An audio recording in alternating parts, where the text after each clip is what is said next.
Hello, everybody, and welcome to another webinar here up at the TVC, the Technology and Venture Commercialization, up at the University of Utah. As usual, we're here with Phil Case, partner and managing director of Fluid Advertising. We also have Bryce Ott, the CTO of Madra Learning. Bryce, do you want to introduce yourself? This is the first time on this series. Yeah, so I've been involved in the entrepreneurial startup world for quite a few years now.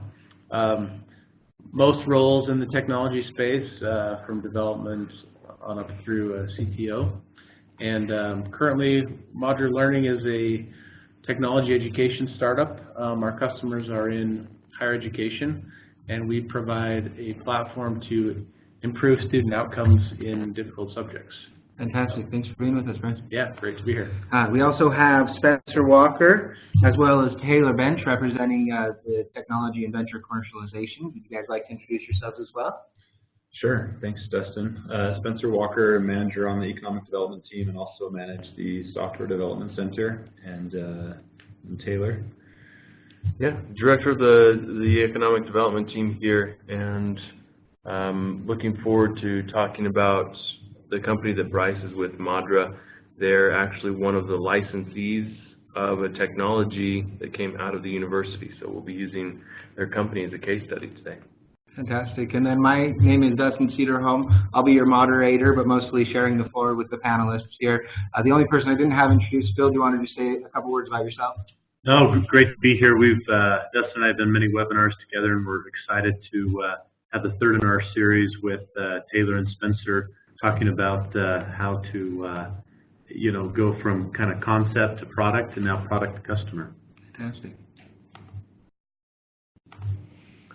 As usual, just a little housekeeping. You can find us on Twitter at #FluidWebinarSeries. We'll be live tweeting to that throughout the webinar, and you can ask any questions, and we'll try to respond to you there. You can direct message us at GetFluid, and you can direct message the TVC at TechComOff. One thing to note is as we go into the Q&A at the end of this, we will be going live on Facebook as usual. We'll drop that link into the comments bar. So for any of you who want to see these guys and the panelists answer your questions live, you can switch over to that platform, and we'll make sure we note that in the comments again. So without that, we will get into the third part of our four-part series. So today we're going to go and look at product to first customer. As you recall, if you were on the last webinar, we talked about concept to product and how do we vet an idea and how do we vet a team that can take that idea forward. So today we'll spend some time talking about to first customer, and I guess what we'd like to have as a takeaway today would be where do you find those customers? How do you interact with them?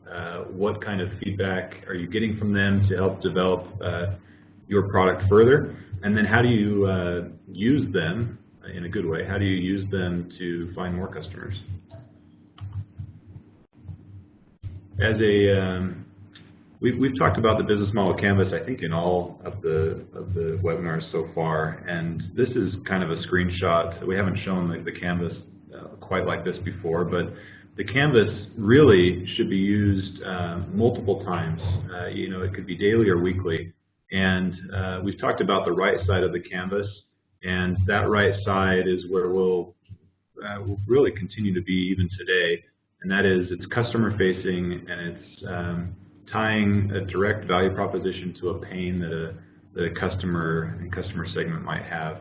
And this is just an example of someone who is on probably third or fourth iteration of the canvas, and you can see sticky notes are a nice way to be able to do that. And the idea is that there's continual learning that happens throughout this, and we use the canvas in our office extensively.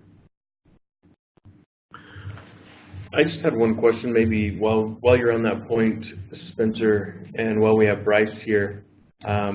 Bryce, just as an anecdotal example, how many times do you think you've pivoted through your business model since you initially started the development of the technology on Madra to where you are now and after you got your first customer? Oh, that's a great question. I would say product-wise, probably at least half a dozen times. Some of those may have been minor pivots. But one of the things I love about the business model canvas is it really helps address upfront and early on a lot of the business-related pivots and investigation that you need to do, not just to develop a product, but really what's more important is to get people to buy that product and acquire those customers. And I would say at least a dozen other times we've pivoted on various aspects of the business because of investigation that we've done through the business model canvas and interactions with customers and interviewees. Cool. Well, that's good to know. I'll follow up with a more in-depth question after you've explained a little bit more about your business as to what the most impactful pivots are, but that's good to understand. We, through the last couple of webinars, have also introduced a couple of resources and books that might be helpful. One that we thought we'd introduce here is Crossing the Chasm, Jeffrey Moore. Taylor, you probably had the most experience looking at this slide, at this slide. Yeah, I think it's really interesting just to see how spot on the analysis of Crossing the Chasm is in terms of where the companies falter that we have spun out of the university. Over the last 10 years, we've spun out probably 150 or so new startup companies, and I think each one of them, the vast majority of them, would be just a perfect case study to overlay on this graph as to the development cycle of a company. So just understanding who your first 1 to 5 customers are in that innovators section and being able to then convert into the early adopters section, it's a slog and it is difficult. And even then, that's when you jump in and see the chasm there in the graphic. That's a lot of companies are dying there, and we see that in spades across the country in terms of just the typical startup company. And what we're trying to do at TVC is allocate enough resources and infrastructure to the companies coming out of our office and the technologies developed here, such that one of the people that we've worked with has used the phrase, we'll take the chasm out and maybe just create a gully of inconvenience rather than the chasm. But I mean, those are things that we are really focused on here in the office to avoid the falling into the chasm of our startup companies. So Bryce, I think, is a great example of where they are. I would probably say, and I won't steal your thunder, Bryce, but you're in that innovators, early adopters section where you have a few customers, you're generating revenue, and you're looking at that steep incline of trying to get to scale. So hopefully we'll talk about that today. When did this book come out? It was like 20 years ago, 15? Yeah, because it's on the 3rd edition right now. Mm-hmm. It's fairly seasoned, and I think one of the most interesting things about that is that particularly with the increase in connectivity that we've seen in the world today, I think it's actually easier now than it was when this book was written to vet that initial phase, if you do it in a smart way. There's a lot that can be leveraged with technology and with early interactions with customers that I think 20 years ago were much more difficult to do. So they're still definitely there, but like you said, I think it's not unreasonable in most industries to try and treat that like a gully of inconvenience if you do it savvily. Yeah, one of the things that was really interesting for us at the TVC, we actually put on about 6 times a year, we put on an event called Tech Tuesday, and we have a speaker come in. Last year we had one of the co-authors of the book that is at what they call the Chasm Institute now, I think, come in and be a speaker at one of the Tech Tuesday events, and it was just fascinating to hear the research that went into this and the work that they've done, and the validation that they see every day at the Chasm Institute. It was just very fascinating to hear it from those who have written the book. So very interesting. Taylor and I were talking today about where to find that first customer. I mean, so innovators and early adopters, those are groups of people. But and Phil, you talked, I think, in our first webinar about a little bit about archetypes of customers. But once we've identified, you know, the archetype, where do we actually find those people? And I think really you're looking for anybody that has a pain that your product addresses directly, and that first group of people is probably you know, friends of friends, business connections, people that you maybe have a certain level of trust with, that they've seen your work in the past. And something that someone told me a while back that stuck with me is to never eat alone. Just this idea of every day. Wish I knew that in high school. Never eat alone. There's protection in numbers. But the idea of, you know, that hour during the day is valuable time to continue to vet your idea and to try and you know, just test a marketing message on someone, and you know, maybe they feel obligated because you bought them lunch. So Taylor and Spencer recently turned over one of their kind of spin-outs in the RV destination space, and I had a very fun meeting with them. And the audience was so interesting because they have a proof of concept, they have some customers, but you know, their comments to me, well, how do we go get more customers? And the process was, well, where do you find these people? You know, and it was so, I mean, one of the big ideas that came out of that was not only the RV shows, but why aren't you camping out at every RV dealership and rental facility? And why aren't you becoming best friends with them and having all of your materials strewn about? And they said, wow, we need to go spend more time there, don't we? And I said, I wouldn't pay any money, I wouldn't spend any money on paid advertising until you figure this out, and then come talk to us, because then it makes sense to go beyond those first customer sets, you know, but go get all the easy ones.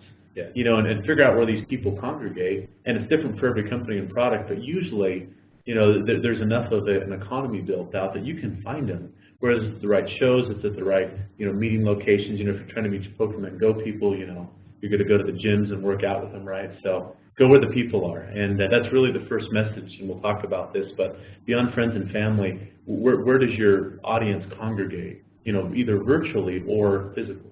So I think on that note, just being able to have multiple avenues, so that's what Spencer's put together here on the left side, and we talked about the people in pain this morning, and that's a lot of what the Crossing the Chasm talks about, those innovators.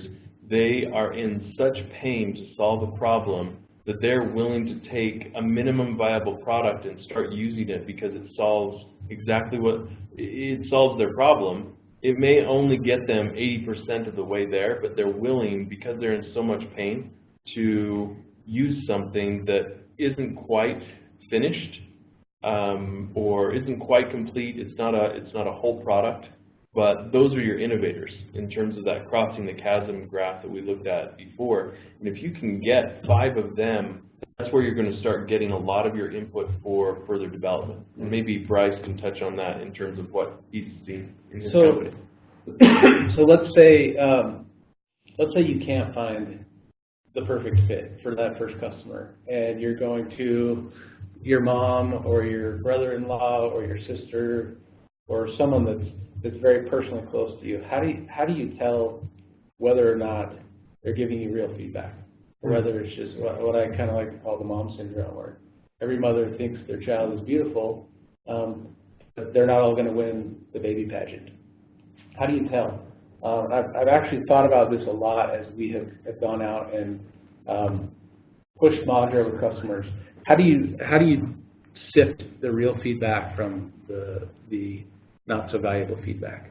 I think that's a good question. I think sometimes you'll go to, like, it's a new company, you'll go to their website and you'll see some testimonials and you think this must have been written by their mom, right? Because it's so glowing and they don't even really have a product yet.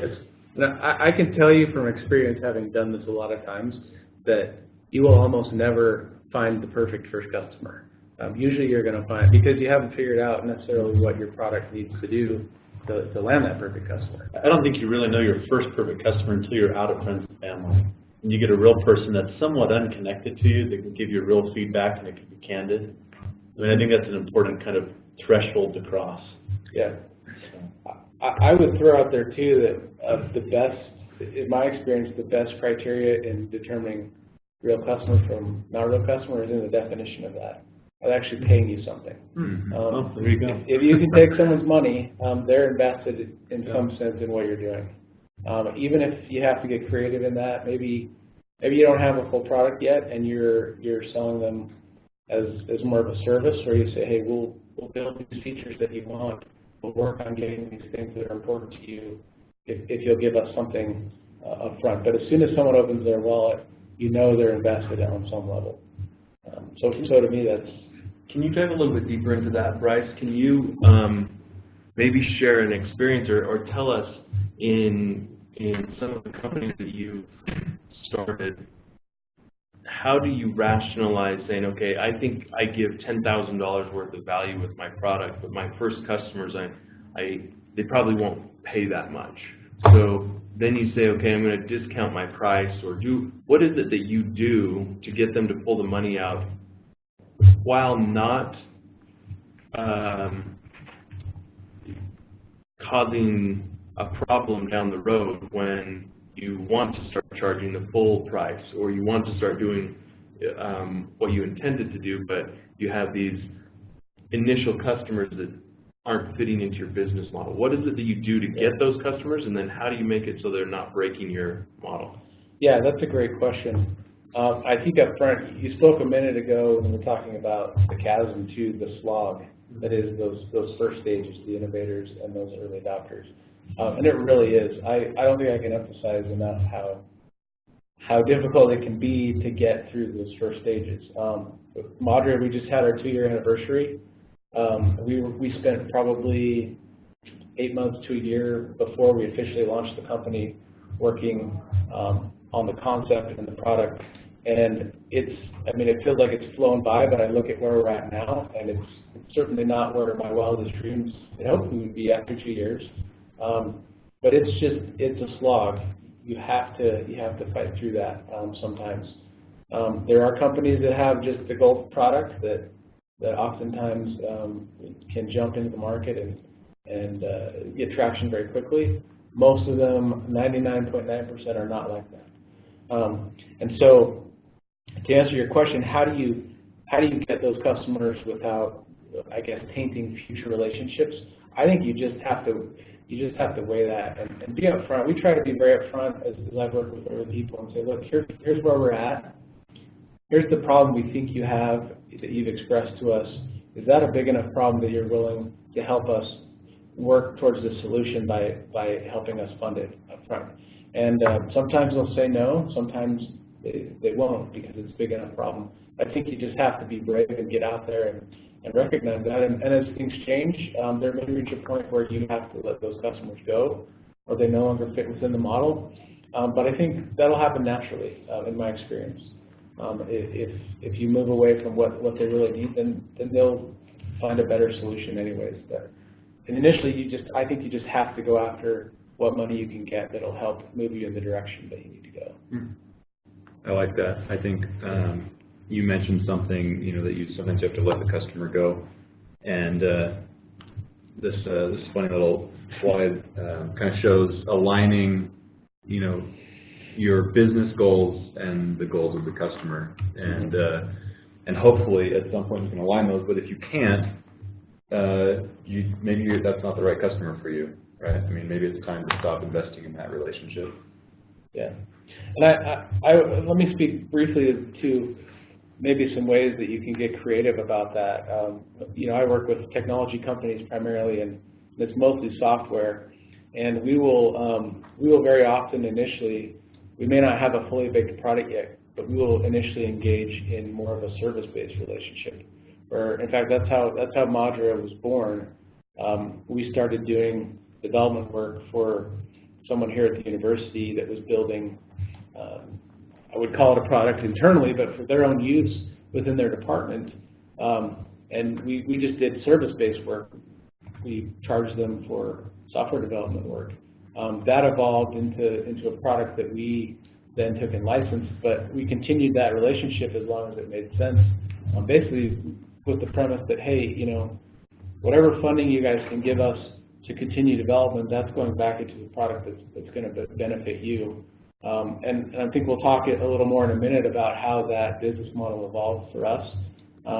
But we don't do much of that anymore right now. But that was a great way for us to get some revenue in the door initially and engage with some customers initially that had been, frankly, invaluable to us as a company in our product. So kind of as a segue into the case study on Madra, I found this interesting quote from the Prince, Machiavelli's The Prince, and I kind of tweaked it a little bit. He was talking about conquering other countries and going in and invading them, and then what you need to do to maintain the territory that you've invaded. So I'll read this, and I'm gonna tweak it a little bit as it relates to customer acquisition. But he says, when customers are acquired, there are problems. Great fortune and great abilities are required in order to keep such customers. One of the best and most efficacious solutions would be for those who acquire them to go and live there. This would make their possession more secure and lasting. The reason is that when one is there, one sees troubles as they arise and can deal with them immediately. When one is not there, one hears about them when they are full grown and there's no longer any remedy. Any potential competitor will think twice, for he who lives there can only be dislodged with extreme difficulty. And kind of would like to use that as a segue into talking about Madra. Bryce, can you tell us kind of where that came from and maybe just walk us through to where you're at today? Yeah, so I mentioned a little bit, we were kind of born out of the genesis of some technology, some software that was developed at the university here, was built with a very talented and faculty member here that's been doing educational improvement type of stuff for the last 30 years. And he had done some of the stuff that we've employed in the software he'd done in the past with other systems. And when he came to us initially on sort of a contract arrangement, he really was interested in building a more stable platform for that he could use within his own classroom, within his own department. We very quickly saw the opportunity for that to be much bigger, that there's a much bigger market for that. And so we worked very closely with him in those initial requirements, and we had worked to mold those into something that's able to address a much bigger market. That's maybe another interesting comment about first customers is you will probably find that the first people to use your product are going to be the most vocal about what it should and shouldn't do, and that may or may not match what the rest of the market will say about it as a majority. And so you really need to take that feedback and figure out if it resonates with other users, with other potential customers. Because if it doesn't, you may end up building something that's great for a few people, but that the market as a whole is not going to be that interested in. And we certainly have had some of that with our initial customers. You know, the motivations for them were a little bit more localized than what we envisioned for the product, and we found that we still, in order to keep them as customers, had to continue to address some of those needs, but it was necessary for us to allocate resources in sort of bigger picture type of things. So, can you tell us what it is? What is Madra? Yeah, that's probably a good thing to share with you. Right there. So Madra, I think you have a couple slides here with some screenshots, but our objective is to help students improve their outcome, particularly in more difficult subjects. So here's a quick screenshot of this. Really the bread and butter of that is that we have a platform that's geared toward administering assessments. So that could be exams, quizzes, homework, any of those type of things. We then take the data that we gather from those assessments, and we use some analytics to help improve the outcome of those, help improve both what students study and what instructors teach. One of the other really innovative things that we do is we have some mechanisms within the platform to basically remove students, the technical term is their cognitive dissonance, but it's basically their overconfidence. So I may come in as a student and maybe I'm taking an introductory chemistry course, and in high school I aced chemistry, but that was at a 1A school or it was with an instructor that wasn't very aggressive, and now I'm in college and I think I'm going to do the same thing. Well, through our system, very quickly we help students realize where they're actually at within the course and what they need to do to improve their outcome. If they want to get an A, then we help them understand what they need to do that based on where they're at in an ongoing fashion. So our primary customer is we typically sell to instructors. We do that because we found, this is an interesting place where we pivoted based on our feedback from the business model canvas. So we initially went into it thinking, hey, this is great, we're going to go and we're going to sell to departments, we're going to sell to K through 12, primary education, and they're going to love us. And because we can improve outcomes, we can show demonstrable improvement in what students are doing in the classroom, which, as if you've ever looked at education, that's really a hot topic right now. What we found, however, was that there was a lot of, as you might expect, a lot of red tape in that industry. Selling to K through 12, you're typically having to go to talk to superintendents or school districts. There's a lot of red tape, a lot of budget process. RFPs that go through that. Kind of some of the same thing within the university setting, within departments. What we found, however, is that as we talked to instructors, they really just wanted to try it out. They really were just looking, all the time we're looking for tools that would help improve their classroom. So instead of talking to administration, we started talking more to instructors. And we found that those were actually typically our users anyways. They were the ones that had to leverage the benefits of our system. And what we found as we talked to them was that the business model that worked best for them was not that we go and try to sell to their department, because then they'd have to go and requisition funds and go through budgeting, but rather it was that we took the same approach as if it was a textbook or another course material, where we said, hey, we're going to decide to use this as an instructor, and the students will go and pay for it, and they'll pay for it directly. Beautiful model. That completely changed the way that we approach sales, the way that we approach marketing, in a good way. Very different from what we initially expected when we went in and started investigating the market. It's worked great. The downsides of that are it's funding is a little bit different. It's a little bit more cyclical. We don't typically get that. We typically get that when the semester begins and students pay for it. But the resistance from adoption is way lower than it would be if we went and sold to those departments. So that's where we've focused initially our efforts in pushing forward. There's a good chance that may change as we talk to more people and as we grow, but that's been a great pivot for us on that front. How hard was it to go from, so this was a technology that spun out of the U, right? Is the U a customer? The U is a customer, yeah. In fact, they're still our largest customer. That's good. That's good to hear. Yes, it's worked well at home. So the chemistry department here at the university uses us for all of their assessment stuff.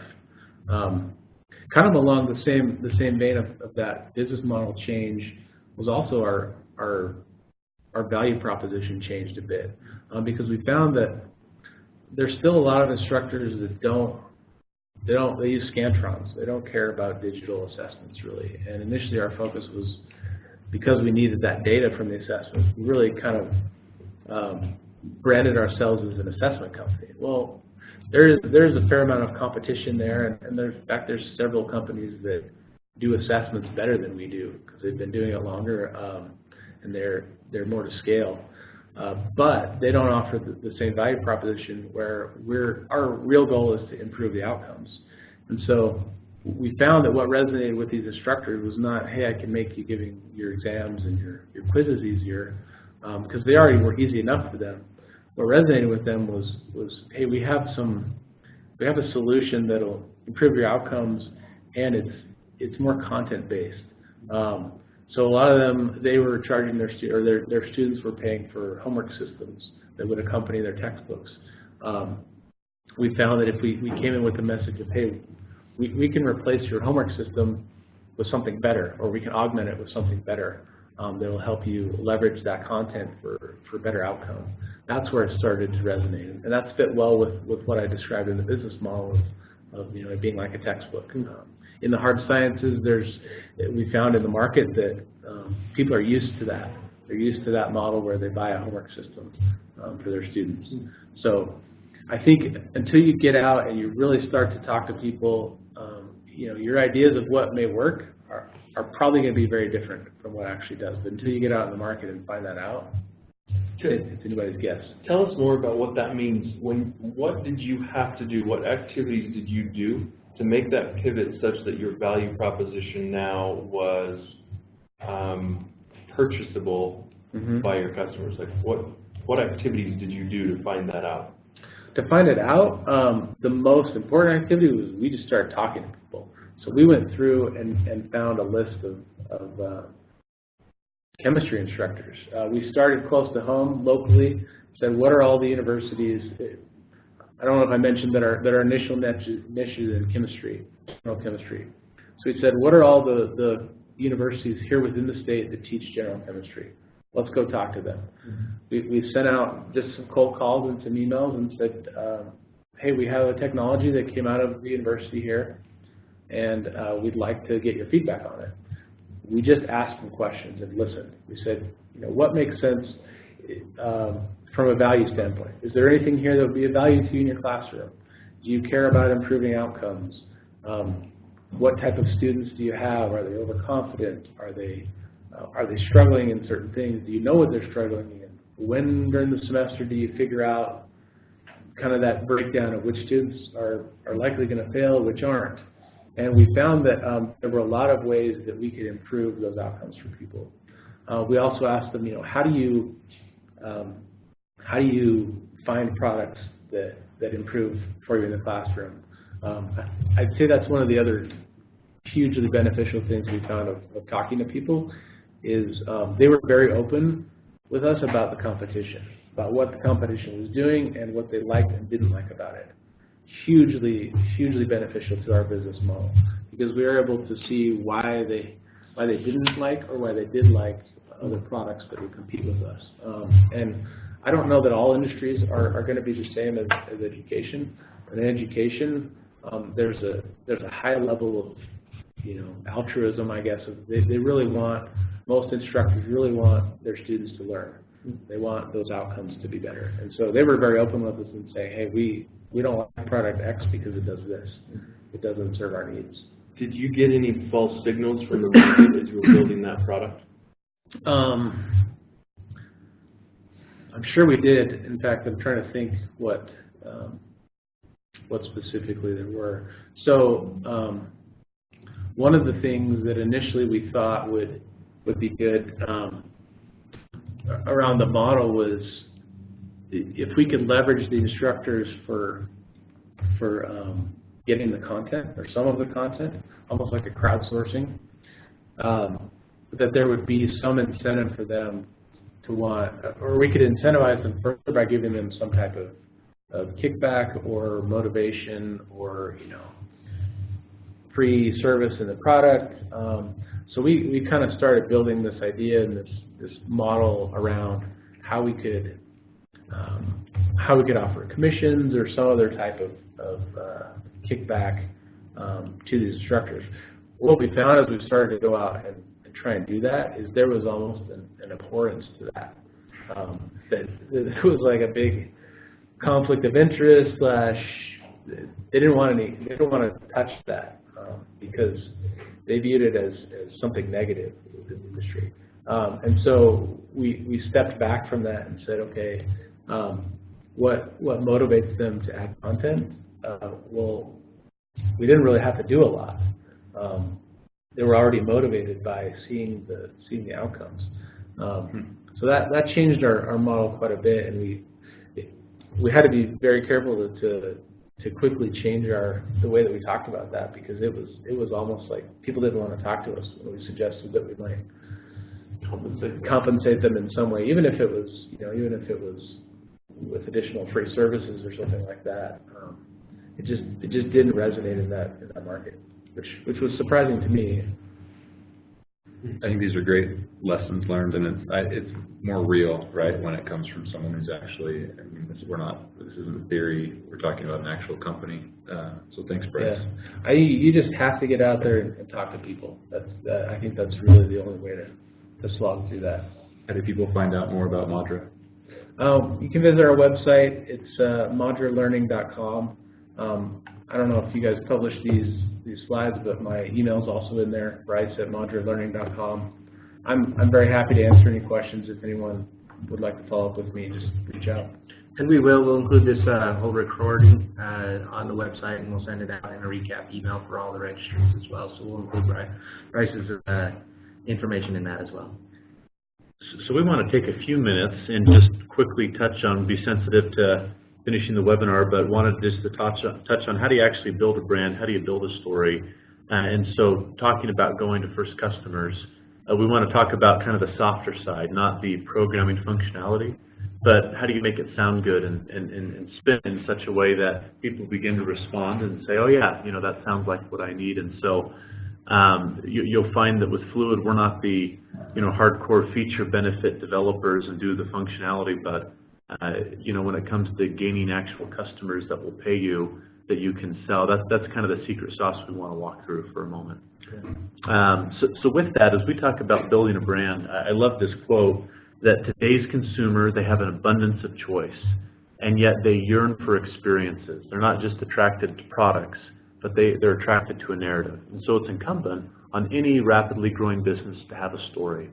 Some of the best pitches I've heard in fundraising efforts are those that begin not with pie graphs and charts and numbers and data, but say, let me tell you a story and why I got into this. I think that far more emotionally connects with people.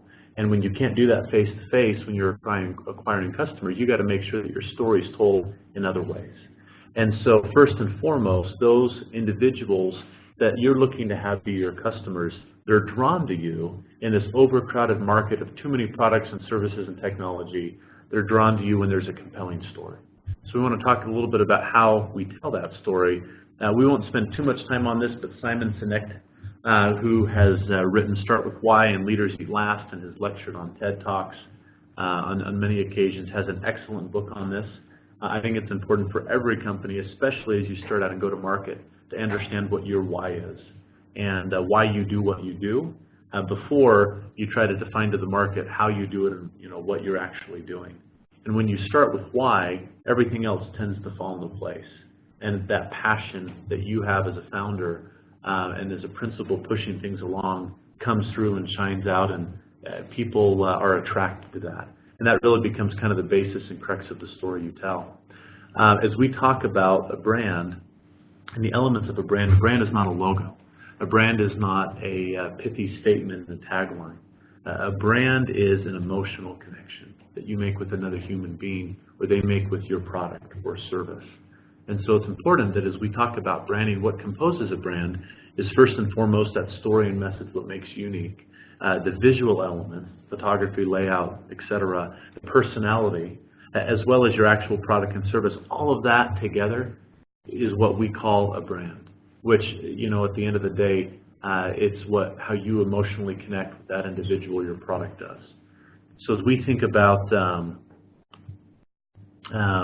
as we then think about what does this mean, it's important as you look ahead to think about today versus the future, you have to think, who are we today and where is it we want to go 3 to 5 years out, not just with revenue, but with our brand. What market position do we want to have and what do we want to own? And so as you evaluate the gap between where you are today and versus where you want to be and the amount of customers and type of customers that you have, we call that brand positioning. And that brand positioning, those statements allow you to progress and see that natural progression from current today with a handful of customers to 3 to 5 years out, very successful with hundreds of, if not thousands. And so that's an important step for you to kind of map that. That's something we work with a lot of the companies that approach us is, let's first define where we're going and then we'll talk about some of the steps of what it's going to require. As we then talk through, so I thought this would be kind of fun. This is just some examples of, as we talk about telling a story, I thought it'd be fun, to try to emotionally connect with each of you on the webinar today. If you've ever had a creamy before, it's a delicious, ice cream snack, and one that you can buy all over the country. We've done some work with them, but the guy who said you can't buy happiness must have been talking about cabbage. So as you look at that and you kind of smile and think, yeah, I can relate to that, when I was a kid.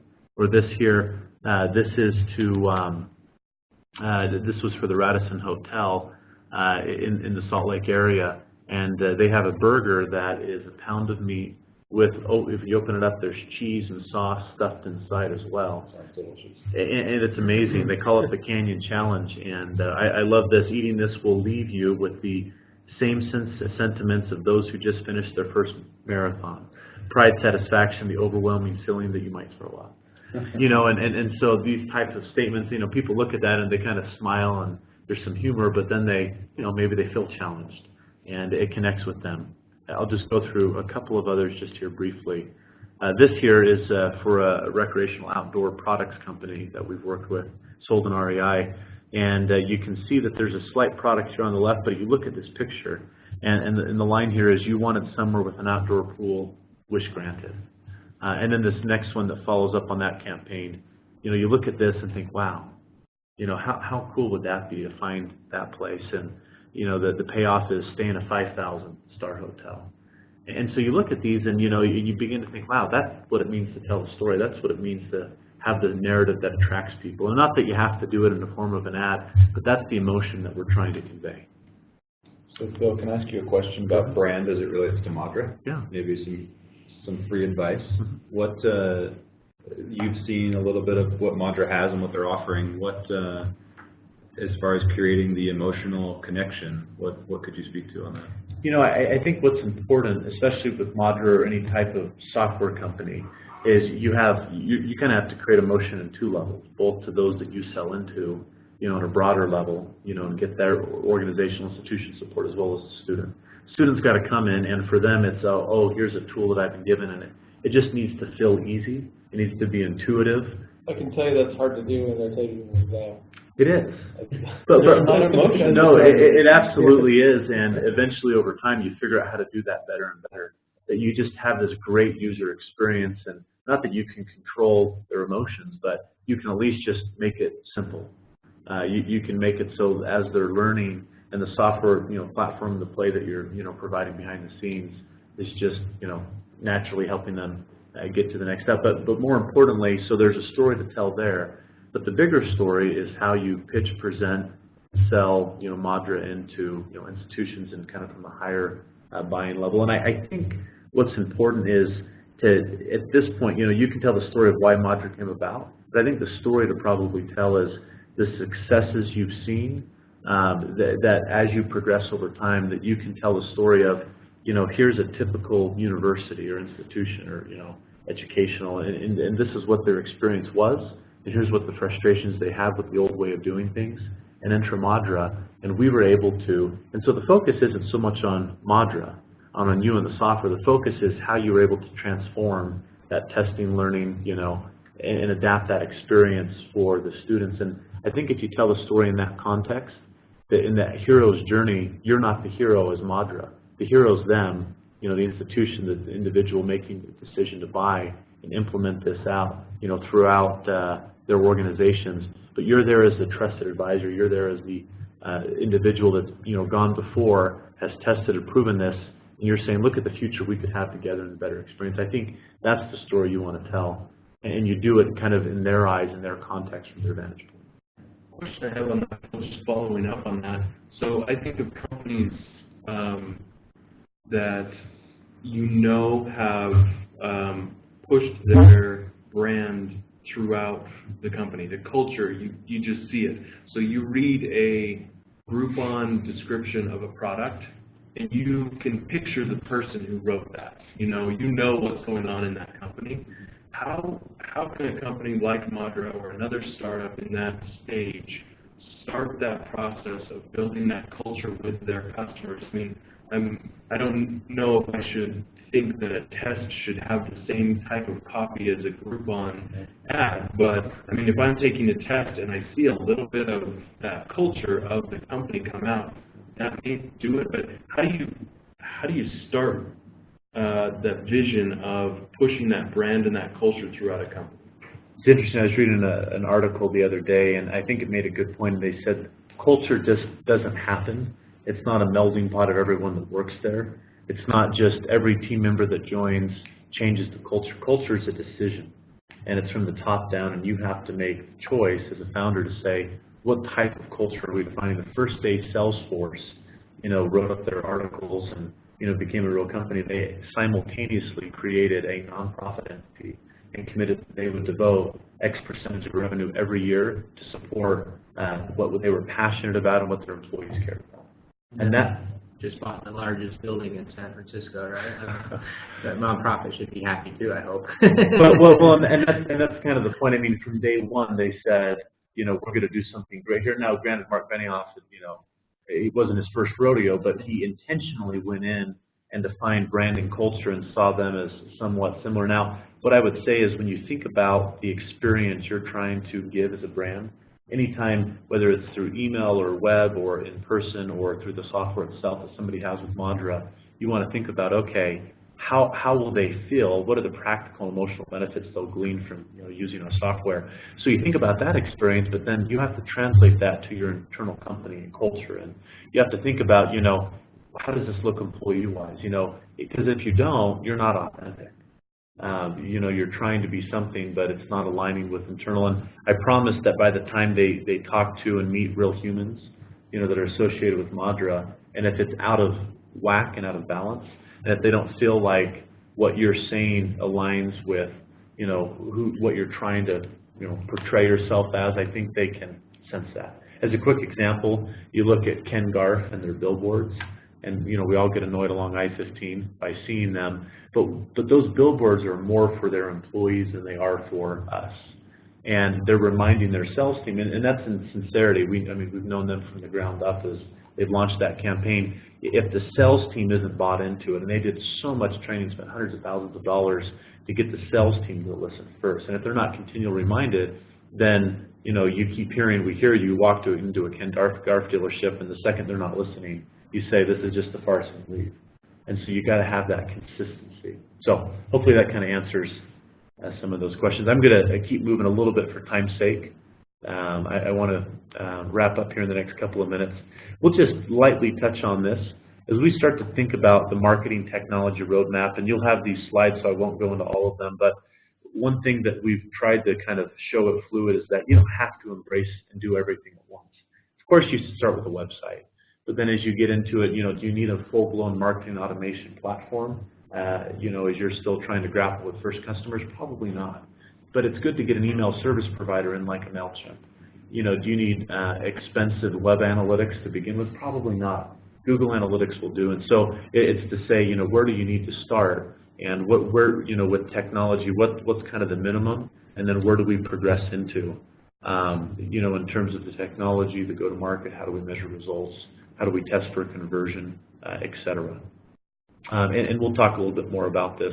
One of those things that we've talked about is automation. So this is something as you begin to gain your first customer set, and we'll spend a little bit more time on this in the next webinar, but it really is the brainchild. It's what's behind the scenes of without having per se to staff up with 3 or 4 additional team members. Marketing automation can actually do that. A lot of those mundane tasks that are repetitive, and it can map what the CRM is holding from a brain perspective and all that data, and it can translate that into actionable insight and actually work on your behalf via email campaigns and collecting data and providing, who the individuals are and customers that you ought to work with. Now, when you're talking about going from product to customer, when you're only dealing with a couple of customers, I imagine you want to work with them each pretty closely, and you probably don't need a full-blown solution yet, but it's worth considering. It's worth to get it on the roadmap, and that's the point. You eventually need to get here. Any company that begins today, especially in software and beyond, if you don't have an automation solution after a couple of years, you're going to fail in some way. because it's a must-have now. A few other things we'll touch on is just fundamental marketing processes. We talked a little bit about branding, a little bit about that strategy. Of course, you're familiar with the SWOT analysis, strengths, weaknesses, opportunities, threats, and seeing kind of in the marketplace how you're positioned, where others are, and what you have unique and how you leverage that in terms of a core competency. Getting down to keyword planning, so it's to say, well, what are people searching for on Google? What is important? What is the market responding to? And there's often a lot of cues that happen online that can help you offline in sales presentations, that you can actually see what some of those concerns are in longer tail key terms. And then that, of course, from a campaign strategy, when you are doing paid efforts in terms of acquiring new customers, building that out, audience segmentation, it's not enough to say, we only have a single audience, and that hardly is ever true. You probably have a few audiences that even early on you can begin to segment, and whether that's a more enterprise mid-market to SMB, whether that's an age demographic difference or how various use cases are for the software. So it's important to think through that. You think about your content roadmap and asset development and what needs to happen over time, and then as well as campaign execution. As you then think about, okay, we've done these other necessary processes and steps in the marketing process, but once you deploy, you're hardly ever done. That's usually step one. And the learning on your first campaign or two is just remarkable. I mean, it's fire hose-like, where you're just having water flood in and you're just trying to keep up. And if you're not continually pivoting and learning and changing how you're allocating dollar spend and optimizing the campaign, you're missing something. And so there's even a process in how you execute campaigns. I won't go into all of this today. Happy to answer questions and talk with individuals on the webinar offline on this. But there is just a myriad of digital and web and analytic tools that a lot of these are free, some aren't. What's important is when you launch your site, when you launch your software, if you're not immediately learning and looking through analytics and conversion analysis and user-recorded sessions and looking at what Google can provide and social media insights, you're going to miss something. And so in today's world, you want to talk to real customers and get real feedback, but there's so much qualitative and quantitative data available on your actual product and your actual website that you shouldn't miss. I mean, this is going to keep you in a competitive advantage and an edge that if you already went to market sooner than others, if you're paying attention to this, you can continue to stay ahead and pivot and iterate and become, at least know what the product roadmap would be. And then lastly, I'll just touch on this as we think about buyer personas and heat mapping, or the buyer personas and buyer journeys, we think about how do we tell the story of an individual we're trying to reach. How old are they? What are their interests? What are their goals? How do they make decisions? What keywords and pay points, do they respond to? And even doing a little bit of some write-up and behavior trends. And so often you can go out and there's a lot of great tools out there and templates by which it shows you how to build a buyer persona. But then, before you go to market, it's important to go gather and layer on some third-party data. That might be Gartner or Forrester and others, and just get to know your customer a little bit.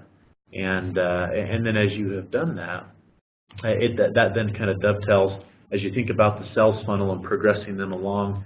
This is what we call a buyer's journey.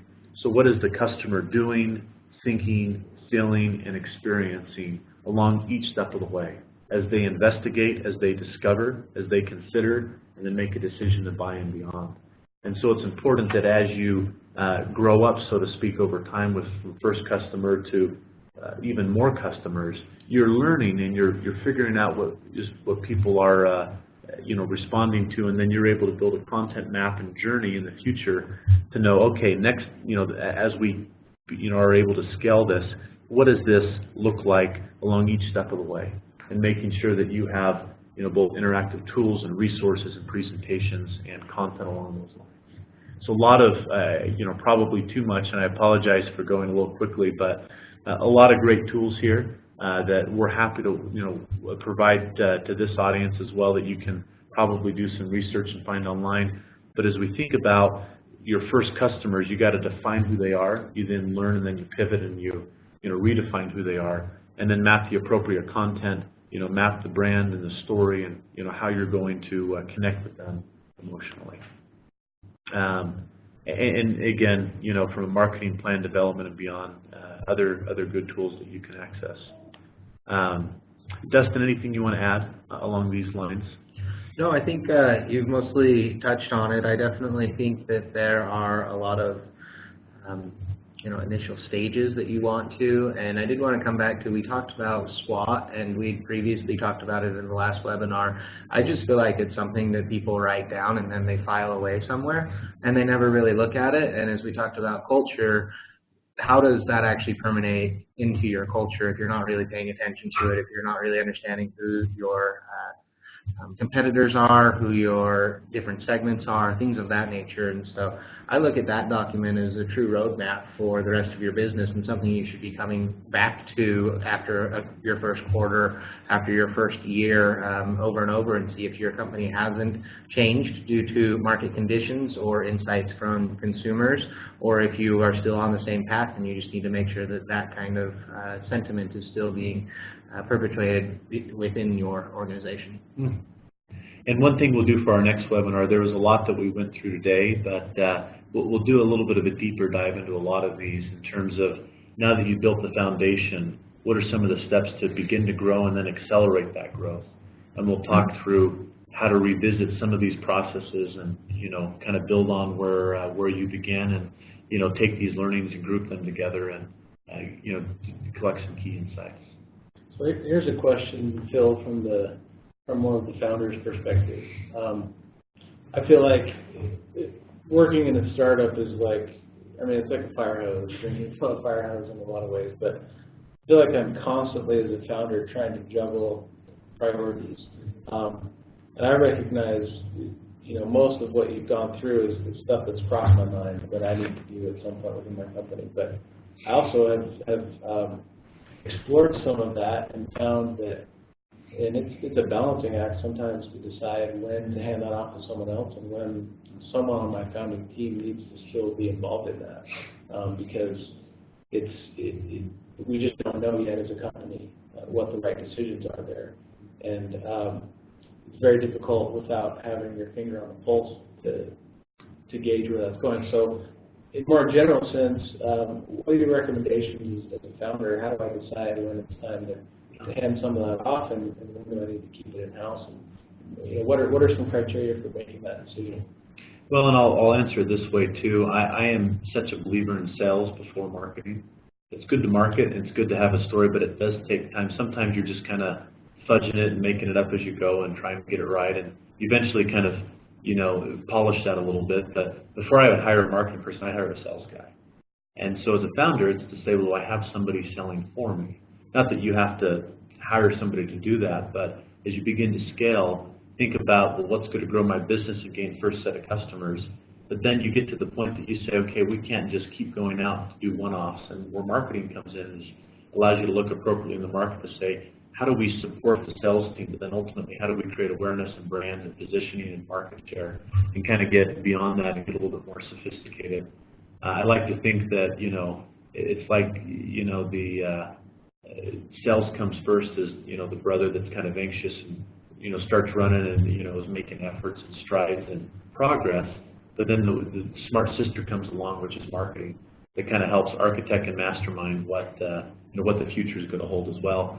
So when you get to the point of starting to have serious conversations, especially as it relates to the brand, story, the website, we usually find most companies will get, that first iteration up of their marketing logo and some of their sales collateral. You do have some freelancers do it, but then they kind of get to the point to say, okay, it's time to grow up. How do we move from, toddler to adolescence and, to adulthood with our materials and how we message? And that's the point, usually, to engage an agency, when it makes more sense, where you're beginning to say, okay, I almost can justify hiring a marketing person. And at that point, that's usually when you want to start talking to an agency as well. So hopefully that helps a little bit.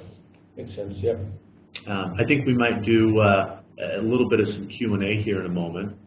With Facebook Live, we have some questions that have come in and want to go there. But real quick, in summary, number one, we need to know why people are buying your product. And so asking them, directly, as well as using the data that we talked about, and what value they're really gleaning, learning from your customers daily, the upsell opportunities and making it easy to buy. There's a lot of ways to do that, and that's part of the purpose. A lot of these digital tools is just to allow that friction in the sales process to be lessened. Dustin, we'll turn it over to you again. Yeah, so if you guys want to just give us 1 second, anybody on, if you'd like to jump over to Facebook, we'll be going live here in just a moment. In the meantime, we do have some resources that we'll mention throughout the webinar. If you guys would like, those are something we think would be really valuable for you on your journey. We'll be sending out links for those in the recap as well, but take note of the slide for any of the books or other resources that you can pick up. Real quick, just give us 1 second. We'll be right back, and we'll be live on Facebook. Okay, we're ready. We have a couple of questions that Dustin's going to ask that. So I'll just shoot you guys some questions that came in. And then just speak loudly because our mic is a little bit further this way. And actually, the first question is for Bryce. There's a cost to getting the product from idea to development. There's a cost to take a product to market. What percentage do you put into development versus distribution? That is a great question. I think it really depends on the industry and depends on the market.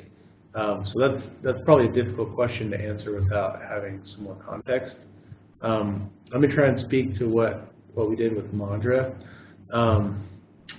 I would say that probably 80% of what's happened over the last 2 years has been focused on product development. That said, we started very early with some initial customers, and so a lot of the feedback that we were able to get, and then by talking to other potential customers, has come from them. In the absence of that, I think you really need to focus more on not marketing per se, but on talking to the market. So you're not necessarily trying to sell them yet, but you need to figure out what problems they have and what need to be solved.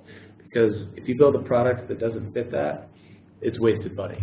It's wasted resources. So I think until you can definitively answer, here's a problem or a set of problems that we know a large group of people with money need solved, then you need to focus on resources in that arena before you build a product.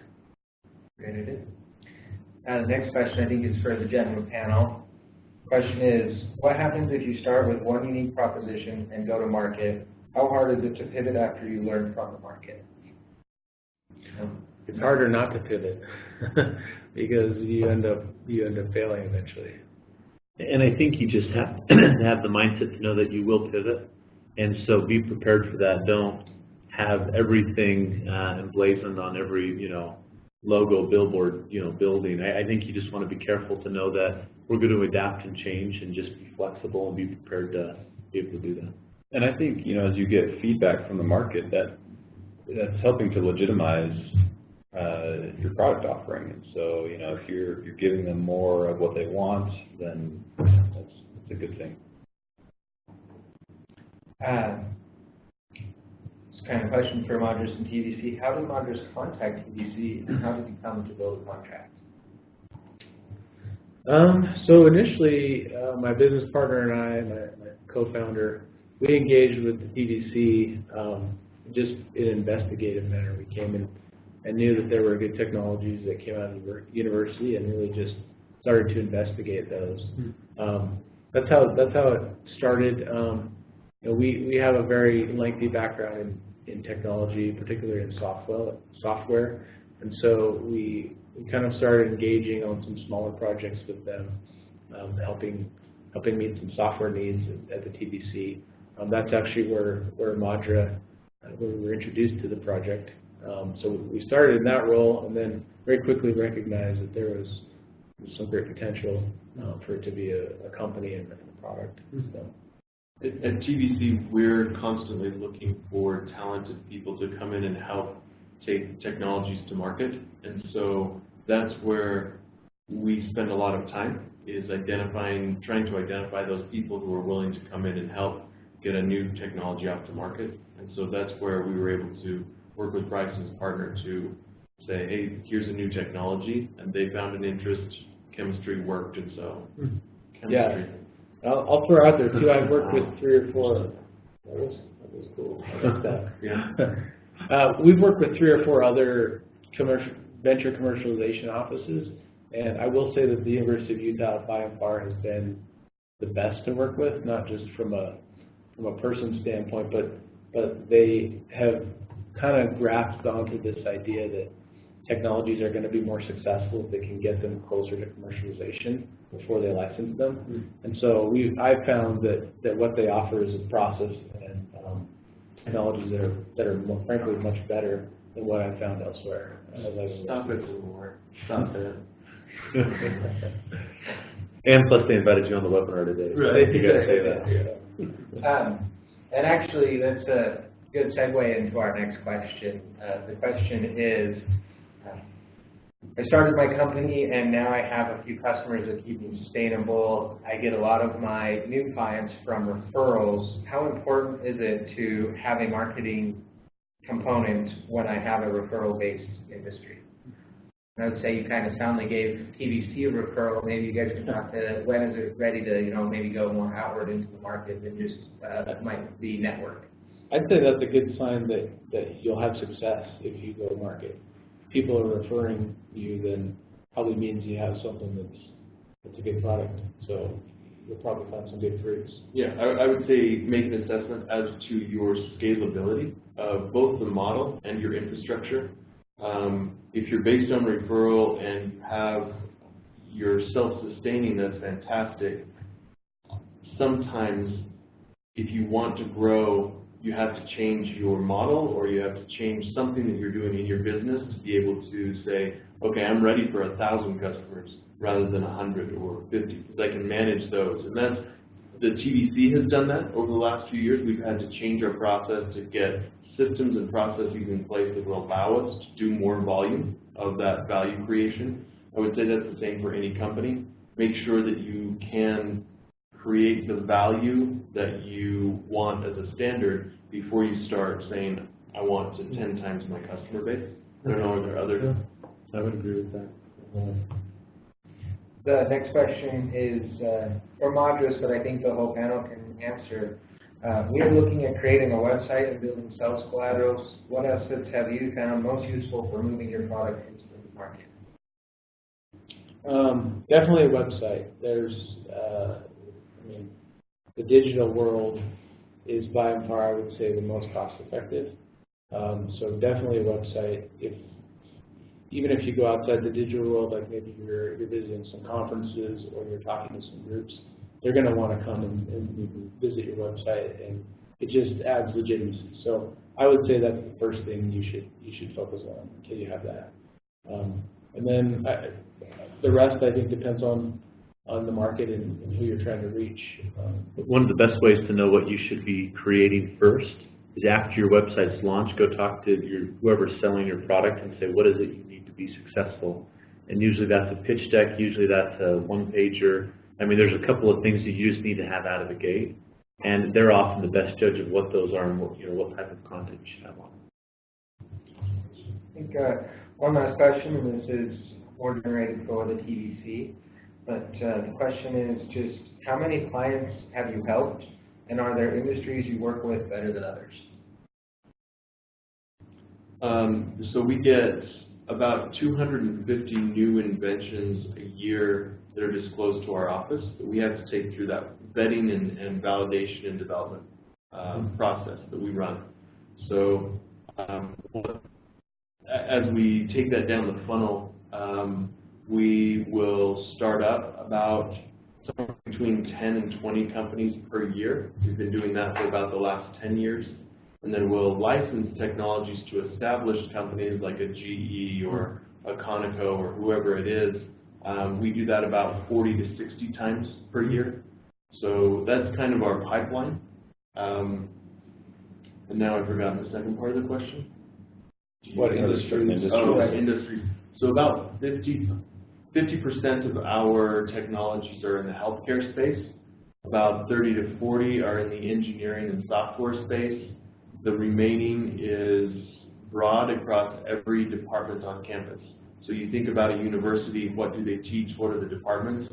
We touch 95% of those departments, and we get disclosures from those. So we have to be very broad. It forces us to be a mile wide and an inch deep. So we look for partners and people who know an industry very deep, and we'll partner with them. So that's kind of our model. Are there additions, Spencer, that you would suggest? The only thing I would add to that is that, and Madra fits into this, where, if you have a life science technology, it can take a long time to get a product to market. And so a lot of what we've talked about today in the last webinar, it's a little bit different in healthcare. When there's regulatory issues you have to consider, software is fun to work on because you can get something out there pretty quickly that people can test, and there isn't someone saying, that's going to harm someone else, so you can't use that. We do find that a lot of our technologies have a component that is software, whether it's in the healthcare space and it's a piece of software that has to run on an MRI machine, or coming from the chemistry department where they need software to build out a curriculum or whatever it is. So that's the nice thing about what Spencer does in our software development center is it runs along almost every one of our technologies has a software component where whether it's a website or whether it's kind of deeper software development that needs to be done, that's a lot of what our office deals with, and that's a lot of what Spencer in the Software Development Center handles. Fantastic, guys. I think that's all the time we have for today's Q&A. Appreciate you all being here. From the campus, the University of Utah campus of the Technology and Venture Capitalization offices, we want to let you know we will be back in 1 month with the 4th part in our series, and we'll be going live again then. If you have any questions in the meantime, please feel free to contact us on Twitter or any of our social media channels, or directly on our website as well. We will be sending the recap of this webinar in the next week or so. And until next time, thanks again, guys, and we'll talk to you soon.